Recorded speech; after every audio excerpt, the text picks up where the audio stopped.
जानकारी देने जा रहा हूँ। और जैसा कि आप लोग को मालूम है कि मैं खुद भी जीडीएस बीपीएम हूँ। लगभग 4 वर्षों से जीडीएस बीपीएम पद पे कार्य कर रहा हूँ।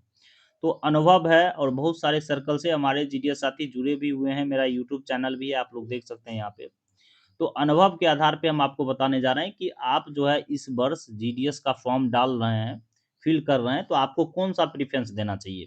क्योंकि जीडीएस के अंतर्गत 3 कैटेगरी है। एक बीपीएम आता है, एक एबीपीएम आता है, एक डाक सेवक आता है। तीनों का जॉब प्रोफ़ाइल बताने जा रहे हैं और पर्सनल एक्सपीरियंस जो है आपके साथ शेयर करेंगे। देखिए, अगर बीपीएम पोस्ट पे आपका चयन हो जाता है, तो सबसे ज़्यादा टारगेट आपके ऊपर एप्लीकेबल होगा। ये रियलिटी है, सच्चाई है। पिछले वित्तीय वर्ष 325 का टारगेट था, इस वित्तीय वर्ष 525 का टारगेट हो गया है। और सब जगह जो है 90% बीओ जो है, वो लो परफॉर्मिंग बीओ है, वहाँ पे जो है कस्टमर जा नहीं रहे हैं।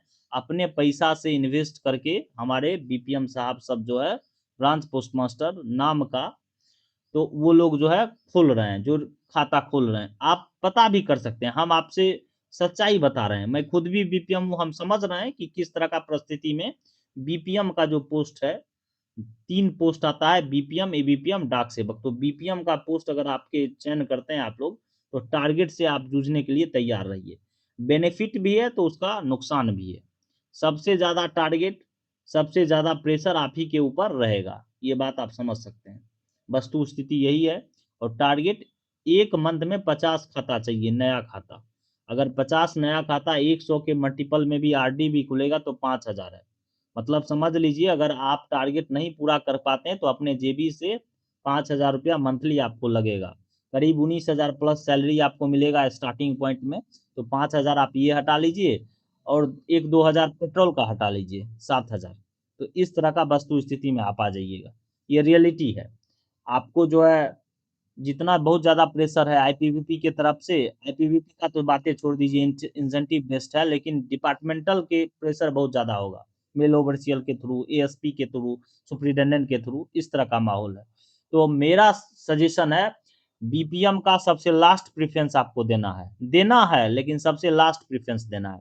अब देख लेते हैं, हम लोग आपको बताने जा रहे हैं यहाँ पे कुछ कंडीशंस है, बहुत सारे लोग आपको समझाएँगे single handed BO, double handed BO.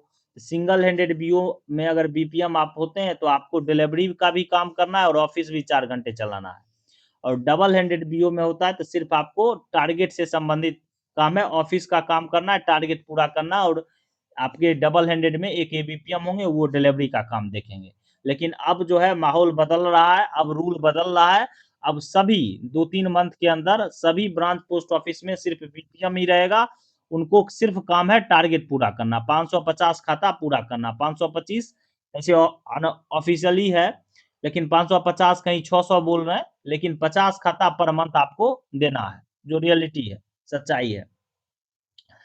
तो जो अब जो है सिर्फ ब्रांच पोस्ट ऑफिस में सिंगल बीपीएम होंगे और 2-3 मंथ के बाद इसी तरह हो जाएगा, सभी जगह सिंगल बीपीएम होंगे।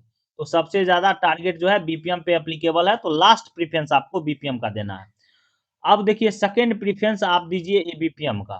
एबीपीएम में किसी भी प्रकार का कोई टारगेट नहीं है, जब तक कि एबीपीएम को बीपीएम का चार्ज नहीं मिल जाता है। अगर एबीपीएम को बीपीएम का चार्ज दे दिया जाता है, एडिशनल चार्ज दे दिया जाता है, तब आपको आपको भी टारगेट पूरा करना पड़ेगा।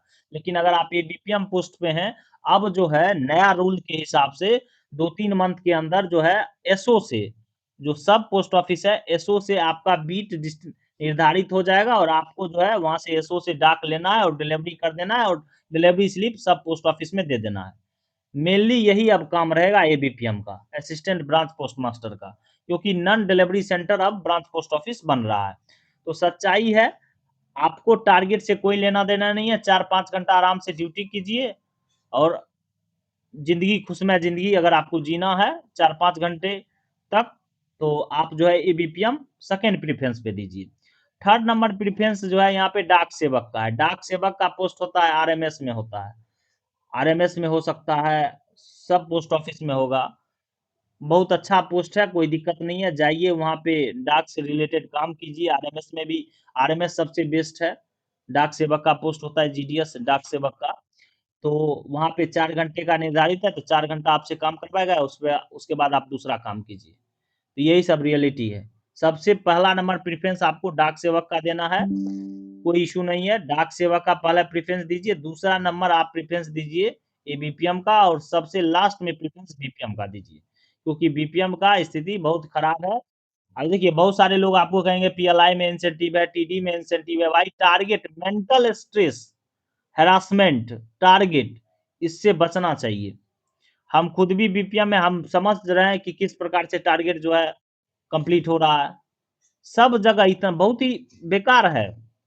हाँ, हम भी सोच रहे थे कुछ दिन पहले कि चेंज करवा लेते हैं, लेकिन जो है ठीक है, चल रहा है।